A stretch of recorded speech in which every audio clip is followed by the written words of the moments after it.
Hello বন্ধুরা, কেমন আছেন সকলে? দেখুন আমি একটু মাটি নিয়ে নিয়েছি।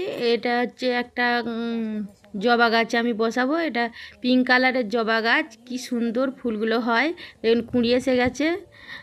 আর এটাকে আমি ছোট্ট একটা জায়গাতে ছিল, আর সেই জন্যই আমি এটাকে তুলে আমি বড় জায়গাতে বসাচ্ছি।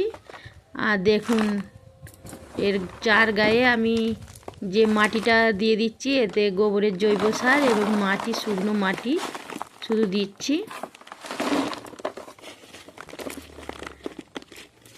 পরে আমি সর্ষের খোল ভেজানো জল এতে দেব সপ্তাহে একবার।